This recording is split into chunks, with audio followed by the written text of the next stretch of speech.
কাজী নজরুল ইসলাম আজকের দিনে খুবই প্রাসঙ্গিক, কারণ এখন বিভিন্ন জায়গায় যেভাবে ধর্ম নিয়ে হানাহানি তা কোনো অবস্থাতে কাম্য নয়। তাই আজকের দিনে যুব সমাজকে নজরুল প্রসঙ্গে জানা উচিত। সমাজকে যারা শোষণ করছেন তাদের বিরুদ্ধে তিনি তার কবিতার মাধ্যমে প্রতিবাদ করেছেন। আগরতলা শহরতলি যোগেন্দ্রনগর এন্টার্স কলোনি এলাকায় মৈত্রী সাংসদ এবং ১২৫তম কাজী নজরুল ইসলাম জন্মবার্ষিকী উদযাপন কমিটির উদ্যোগে নির্মিত কবি কাজী নজরুল ইসলামের পূর্ণাবয়ব মূর্তির আবরণ উন্মোচন করে কথাগুলি বললেন রাজ্যের মুখ্যমন্ত্রী ডক্টর মানিক সাহা।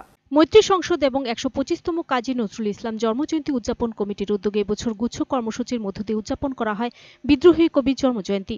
কবির ১২৫তম জন্মজয়ন্তী উপলক্ষে শনিবার দুপুরে শহরতলি যোগেন্দ্রনগর এন্টার্স কলোনি এলাকায় নজরুলের পুনর্বয়ব মূর্তির আবরণ উন্মোচন হয়। মূর্তির আবরণ উন্মোচন করেন রাজ্যের মুখ্যমন্ত্রী ডক্টর মানিক সাহা। এই অনুষ্ঠানে অন্যান্য অতিথিদের মধ্যে উপস্থিত ছিলেন রাজ্য সরকারের পরিবহন ও খাদ্য দপ্তরের মন্ত্রী সুশান্ত চৌধুরী, আগরতলা পৌর নিগমের mayor Dipak Majumdar, advocate general Siddhartha Shankar দেশ আরও বিশিষ্টজনেরা। অনুষ্ঠানে বক্তব্য রাখতে গিয়ে মুখ্যমন্ত্রী বলেন, মানবতার কবি কাজী নজরুল ইসলাম সবসময় তার কবিতার মধ্য দিয়ে শোষকদের প্রতিবাদ করার ভাষা প্রয়োগ করেছেন। আজকের দিনে নজরুলের কাছ থেকে অনেক কিছু শেখার রয়েছে। কষ্টের মধ্য দিয়ে যে অনেক কিছু পাওয়া যায় তা বোঝা যায় এসব মনীষীদের জীবন কাহিনী থেকে। আজকের দিনও খুবই প্রাসঙ্গিক, কারণ আজকে যেভাবে বিভিন্ন জায়গায় আমরা দেখি যে বিভিন্ন যেসব ধর্ম নিয়ে হানাহানি, এবং উনার থেকে উনার যে আজকে এখানে আমি যা শুনেছি, আমার কাছে যা খবর ছিল 50 জনের মতো লেখক এখানে এই গ্রন্থটা লিখেছেন। আমি ওনাদেরকে সবাইকে ধন্যবাদ দেব।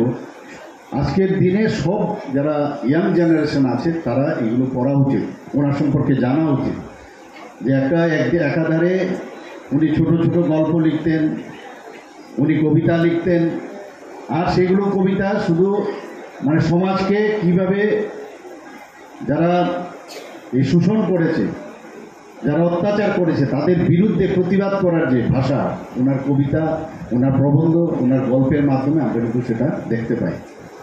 এবং ওনাকে ভুললে চলবে না। আমরা জানি যে বড় গরিব অবস্থার মধ্যে উনি পড়াশোনা করেছেন। প্রথমে 6ষ্ঠ শ্রেণী, তারপর 8ম, মাঝে মাঝে তারপর 10th ক্লাস অবধি পড়েছেন বহু কষ্টে। সেই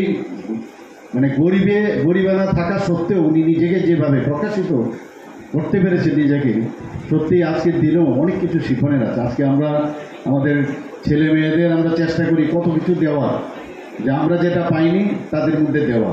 কিন্তু আমি যেটা দেখি যে এই ধরনের মহামানবদের যদি ইতিহাস আমরা পড়ি, জানি যে কষ্টের মাধ্যমে কিন্তু অনেক কিছু পাওয়া যায়। ওদের মধ্যে একটা বিশেষ কিছু যে এটা। Bureau report, search India.